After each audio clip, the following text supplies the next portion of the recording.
Riwayatkan sesungguhnya baginda Nabi sallallahu alaihi wasallam pernah bersabda,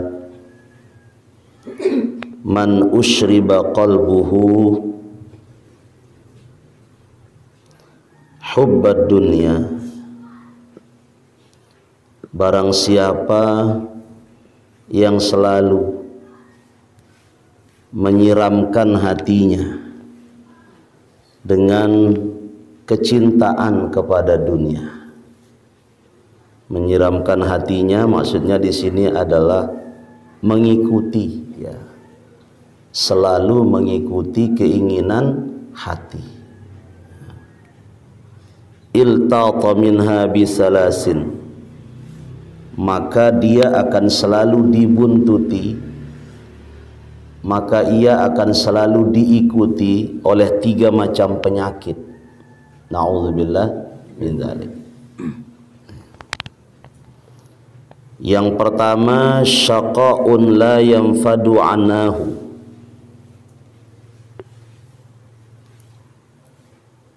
kecelakaan atau tiadanya ketenangan dalam berfikir. Dia tidak pernah diberikan ketenangan, hatinya gelisah, hatinya selalu diselimuti oleh rasa takut, was-was. Ini syaqa, kecelakaan, ya. La yanfadu anahu, yang tidak pernah berhenti, takut, parab, khawatir doang. Penyakit pertama yang akan dialami oleh seseorang jika hatinya selalu disirami oleh kecintaan kepada dunia. Na'udzubillahi min dzalik.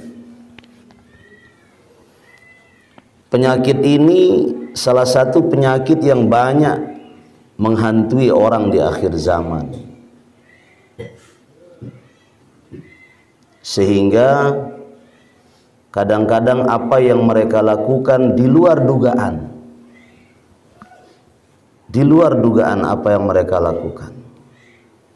Dilihat sekilas, kalau mereka itu adalah orang yang berkecukupan, orang terkenal, orang kaya, hidupnya melimpah, dia punya banyak aset, dia punya banyak harta, ya ada kekurangannya. Tahu-tahunya, na'udzubillah min dzalik, kadang-kadang dia bunuh diri.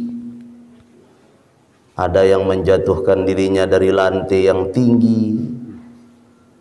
Na'udzubillah min dzalik. Orang heran, kenapa dia bisa seperti itu? Padahal apa yang dia perlukan cukup. Ya pengen kepeng, mobil, bale mewah, wah cukup. Mungkin orang yang seperti itu terlalu mengikuti keinginan hatinya, cinta kepada dunia. Sehingga apa yang ada pada dirinya tidak pernah dia anggap menjadi satu karunia dari Allah Subhanahu wa ta'ala. Maka kecintaan hati kepada dunia itu, Bapak Ibu, perlu untuk kita kendalikan. Artinya jangan terlalu diikuti. Ya taturutang lalu ya nang kendalian. Agar ia napia ita jadi panjak le dunianu lagu kumbe cara agar ita miak dunianu jadi panjak. Jangan kita diperbudak oleh dunia, tetapi kita yang membuat dunia itu menjadi budak. Biarkan kita menjadi tuannya dunia, artinya dunia itu kita perbudak. Jangan malah terbalik, dunia itu memperbudak kita. Na'udzubillah min dzalik. Itu disebabkan karena kecintaan kepada dunia yang terlalu berlebihan.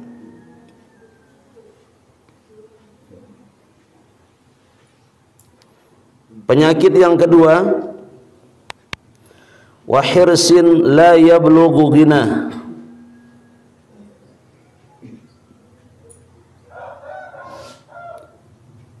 Keinginan yang tidak pernah habis-habis. Ingin dia kepada sesuatu, ketika dia mendapatkan sesuatu itu arak ke milik lain. Milik ya lohi lain sampai ke milik nano, malik ia berde ke milik. Jadi anak tutuk-tutuk. Keinginan dia kepada harta tidak pernah cukup. Berduyah juta, miliah puluh, punya 10 juta, maunya 100, punya 100 miliar, punya 1 miliar, maunya 2 miliar, terus gena kumbe ki, kepeng nom, gena kurang ki, to, epepo, dinta mulah ngetu, dinta mulah ngeti. Sampai Quran mengingatkan, alhaakumut takatsur hatta zurtumul maqabir. Jangan kalian, kata Allah, kalau bahasa kita itu ketungkulan doang, rekengnya nih, hartanya nih. At-takasur, harta yang banyak, uang yang banyak, ketungkulan, lelemak, tengari, kenjelo, kekelem, terus. Dia lupa hatta zurtumul maqabir, bahwa dia sebentar lagi akan masuk ke dalam kubur. Hati-hati yang ambisius dengan harta, dikhawatirkan tidak akan pernah puas dengan apa yang dia miliki saat itu. Maka jangan kita terlalu ambisi dengan harta, Bapak Ibu. Kalau memang Allah sudah memberikan kita apa yang menjadi keperluan kita saat itu, maka syukuri. Tumbuhkan sifat qanaah dalam diri kita. Tumbuhkan sifat qanaah dalam diri kita, agar kita pandai bersyukur dengan karunia yang Allah berikan kita saat itu. Jangan terlalu ambisi kepada dunia, apalagi sampai membolehkan segala cara, apalagi sampai menghalalkan segala cara. Na'udzubillah min dzalik.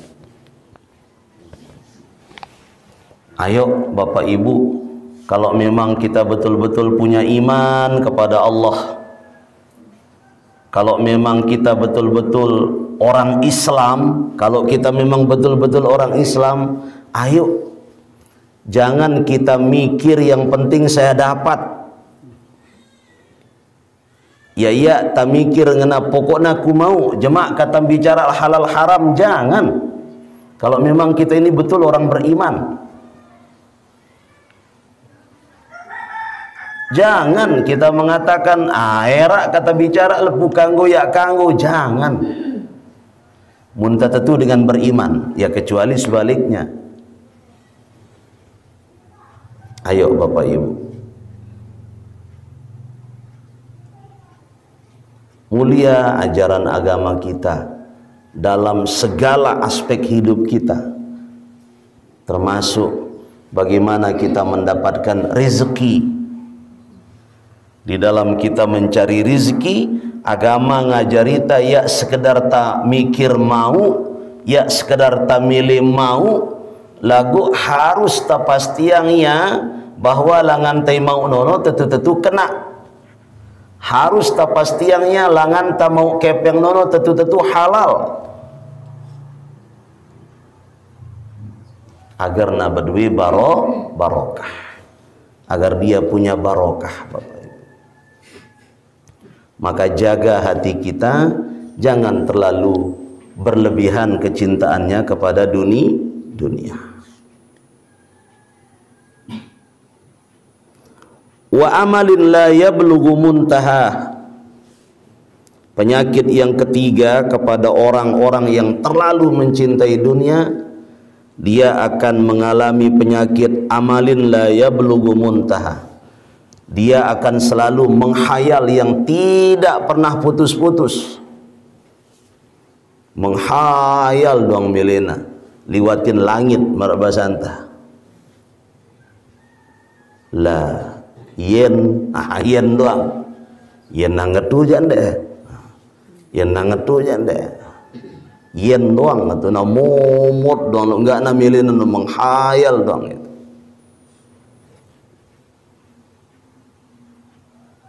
Agama kita, agama Islam Bapak Ibu, ngajari kita hidup nenek ya tak tokol-tokol pok momor.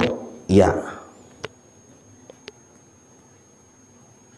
Agama kita, agama Islam ini tidak mengajarkan kepada kita untuk bermalas-malasan, hanya menghayal saja kerja kita, tidak. Fa idza qudiyatis salatu fantashiru fil ardh wabtaghu min fadlillah. Itu ajaran Islam. Ya tansuru gen dalam Islam ini jarak sembahyang wirid diri ya. Kita sholat, kita zikir, kita doa seperlunya, secukupnya. Selesai itu pantashiru fil ardh.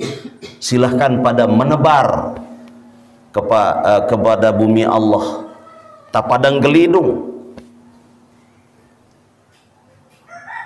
Tiang pelunggu sebagai orang tua cari rezeki. EP pada jadi anak jarin kami, anak-anak muda keliling cari ilmu. Pantashiru fil ardh. Ya tansuru jarak sembahyang subuh, jangan kadi jemaah subuh wirid doang ya. Zikir doang ya. Tidak seperti itu. Nih ajaran Islam Bapak Ibu. Ajaran Islam itu ajaran yang realistis, mengajarkan kepada kita tentang bagaimana kita melihat kehidupan. Ya najari tali agama ini menghayal, momot menghayal, bara-bara genurak mas lilik ke langit ya.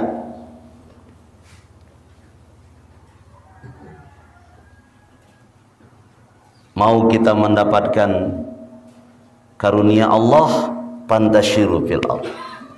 Silahkan keliling. Piah dagang, bertani. Kita jadi guru tengah jarang, yang kerja di kantor. Silahkan pantashiru fil ardh. Jangan buang waktu kita percuma hanya beramal, bukan beramal. Kalau beramal dianjurkan yang pakai ain. Kalau beramal ya bekerja. Jangan beramal. Beramal artinya jangan suka menghayal. Amalun itu sebenarnya maknanya cita-cita Bapak Ibu. Amalun itu cita-cita. Ada perbedaan antara cita-cita dengan khayalan. Kalau namanya kita beramal dalam arti kata bercita-cita, bercita-cita itu artinya kita punya jalan, dan jalan itu mampu kita lalui untuk sampai kepada cita-cita itu. Ada orang ingin jadi sarjana. Orang yang ingin jadi sarjana itu kuliah dia. Ya tentu setelah dia selesai sekolah di MI atau SD, SMP atau sanawiyah, aliyah atau SMA, mau dia jadi sarjana, kuliah.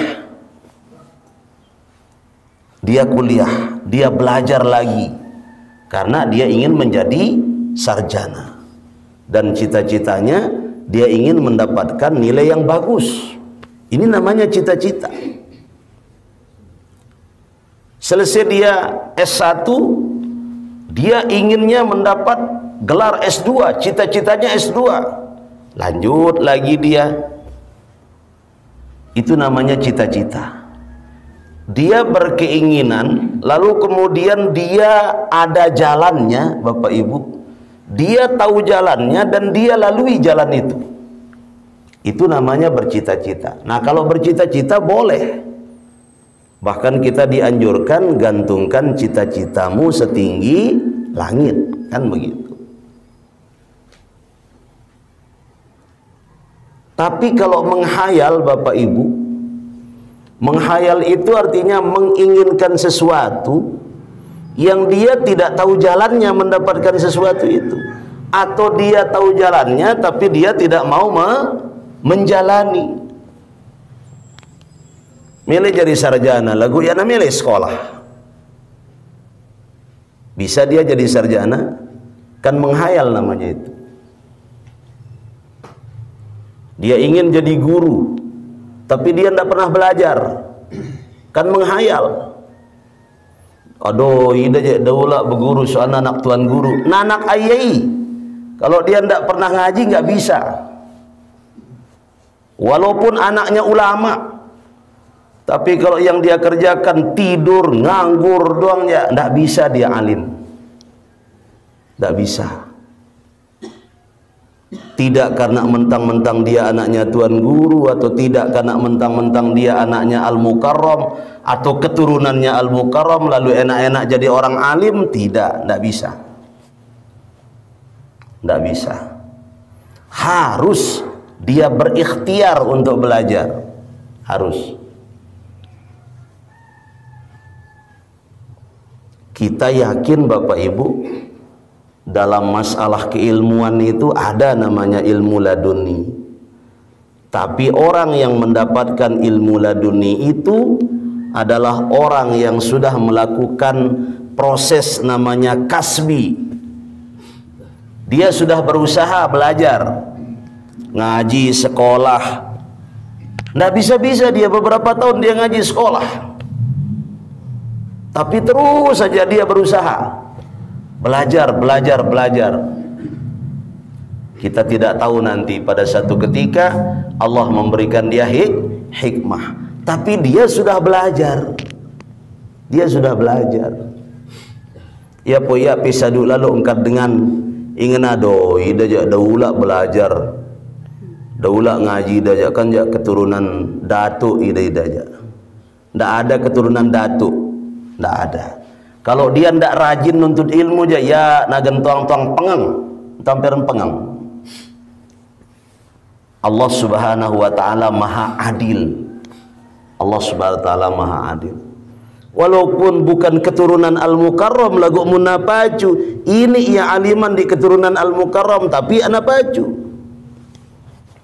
Jadi dalam persoalan alim tidak alim itu bukan dilihat dia keturunan siapa, tidak. Nasab itu tidak dilihat. Imbe kiai paju nono gendabiang oleh Allah taala ilmu karunia anda, bukan dilihat siapa keturunannya. Nah, ya poya tak bangga lalu oleh keturunan yang tak kanggu. Tak boleh kita terlalu bangga dan keturunan, karena di akhirat itu tidak dilihat keturunan Bapak Ibu. Di akhirat itu tidak dilihat keturunan, yang dilihat ketakwaan. Inna akramakum indallahi atqakum. Ya ada bemanik Allah taala ngana inna akramakum indallahi ansabukum. Ya semulia-muliamu di sisi Allah adalah yang paling takwa, bukan siapa yang paling bagus keturunan. Tidak. Keturunan bagus penting, tapi kalau hanya berbangga dengan keturunan tapi dia tidak meningkatkan takwanya kepada Allah, berbangga dengan keturunan itu tidak ada artinya. Tidak ada artinya. Allah Maha Adil. Siapapun keturunannya, ketika dia sungguh-sungguh munapaju dakakna keturunan nama kangkung gendabiang ya keilmuan oleh Allah taala, ngembang daya alim dakakna nama kangkung dengan tuana. Jadi kita buang pemikiran-pemikiran yang dulu Bapak Ibu. Pemikiran-pemikiran nilai karena keterbatasan pengetahuan. seolah-olah dengan jari alim no harus dengan to'ana alim. Iya mun napaju je imi telek nagan jari alim. Ini ya tinduk-tinduk pun jadi ulama. Tidak bisa. Allah sudah memberikan hukum namanya sunnatullah. Gen dunia nenek. Allah sudah menitip hukum di dunia ini namanya sunnatullah. Mau jadi alim rajin belajar. Milih pesugi rajin berusaha. Milih pesehat mun pesakit beruat. Mun pelapar puak tamile besur marah basanti kasar mangan bedahar. Ini epe besur empan tumpi doang nasi no. Nah, kan tidak bisa. Itu sunnatullah Bapak Ibu. Sunnatullah. Artinya apa? Semua kita hamba Allah ini punya peluang yang sama mendapatkan kebaikan dan karunia Allah dengan tidak melihat dia itu keturunan siapa. Sama peluang kita mendapatkan kebaikan, sama.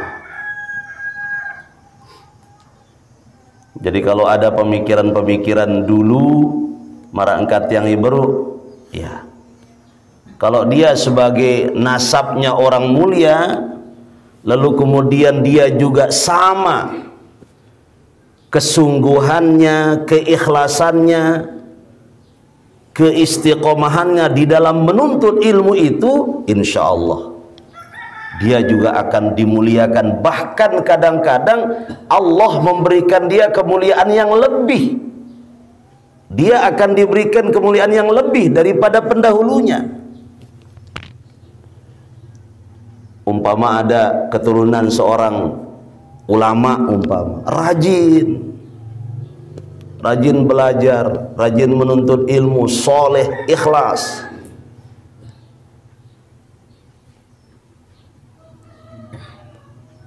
maka dia akan diberikan kemuliaan. Tidak hanya kemuliaan yang sama dengan pendahulunya, tapi Allah juga kadang memberikan dia kemuliaan yang lebih daripada pendahulunya karena kesungguhannya, karena kesungguhannya. Begitu pula yang tidak memiliki nasab, umpama pendahulu-pendahulunya itu tidak ada orang alim, tapi dia sungguh-sungguh belajar, tetu-tetu ya belajar, tetu-tetu ya ngaji, ikhlas atina ngaji, ikhlas atina belajar. Tidak ada niatan na din kumparan getuera. Ya na tujuan na ngaji semanta-manta din nam panggil jemak demen kutamat din kun panggil ustad. Ndak. Betul-betul dia mempelajari ilmu itu karena ingin dia menambah rasa takutnya kepada Allah. Karena ingkenana ilmu barokah Bapak Ibu, munta bedui ilmu berumbuk takutnya kepada Allah. Itu namanya ilmu barokah. Ilmu barokah itu ilmu yang bisa menambah rasa takut dan kecintaan kita tertinggi kepada Allah. Makin tinggi ilmu kita, makin takut kita kepada Allah. Makin tinggi ilmu kita, makin cinta kita kepada Allah. Kalau kita punya ilmu, makin tinggi ilmu lagu makin bekeletek akal aja, naudzubillah min dzalik. Apalagi kepintaran pengen pekadun jual lulun batur aja, naudzubillah min dzalik.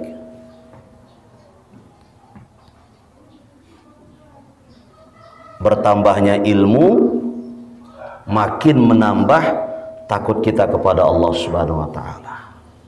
Mudah-mudahan Bapak Ibu, bertambahnya ilmu kita ya, walaupun kayak tiang tidak banyak yang tiang tahu Bapak Ibu, tidak banyak ilmu tiang, tapi mudah-mudahan ilmu tiang yang ada bisa membuat tiang makin takut kepada Allah, bisa membuat tiang makin memiliki kecintaan tertinggi kepada Allah Subhanahu wa taala. Karena itulah namanya ilmu barokah. Itulah namanya ilmu barokah. Jadi Mudah-mudahan kita terpelihara Bapak Ibu dari 3 penyakit itu. Artinya kalau kita memang ingin terhindar dari 3 penyakit itu, maka kita harus mengontrol hati kita agar jangan sampai kita terlalu cinta kepada dunia. Jangan kita sampai terlalu cinta kepada dunia yang berlebihan kecintaan. Karena berlebihan kecintaan kita kepada dunia akan menyebabkan hati kita tidak pernah mendapatkan ketenangan, ya. Hati kita tidak pernah tenang, pemikiran kita tidak pernah tenang. Kemudian penyakit yang kedua adalah tidak pernah puas dengan apa yang Allah berikan kita saat itu. Ibarat dengan ngembang nginem gelas, ya nak puas. Dia minum 1 kocor ndak puas, 1 ember ndak puas. Itulah gambarannya. Kalau kecintaan kepada dunia itu berlebihan, artinya tidak bisa dikendalikan. Yang paling berbahaya dari penyakit ini adalah orang bisa saja menghalalkan segala cara untuk mendapatkan harta atau uang. Dan yang ketiga, dia akan selalu memiliki angan-angan yang tidak ada putus-putusnya. Dia akan memiliki khayalan yang tidak ada putus-putusnya. Mudah-mudahan Allah Subhanahu wa taala memelihara hati kita Bapak Ibu dari katakanlah penyakit, ya, seperti yang kita bahas hari ini, dari penyakit hati, cinta secara berlebihan kepada dunia. Mudah-mudahan hati kita selalu dipenuhi dengan rasa syukur, disebabkan karena adanya qanaah dalam hati kita, disebabkan adanya zuhud dalam perilaku kita, sehingga mudah-mudahan Allah Subhanahu wa taala senantiasa meridhai, merahmati dan memberkahi umur kita, memberkahi keluarga kita, memberkahi rezeki kita, memberkahi dan menyampaikan seluruh hajat niat, cita-cita perjuangan kita. Ala hadhihi niyyah wa ala kulli niyatin salihah wa ila hadratin nabi al-fatihah.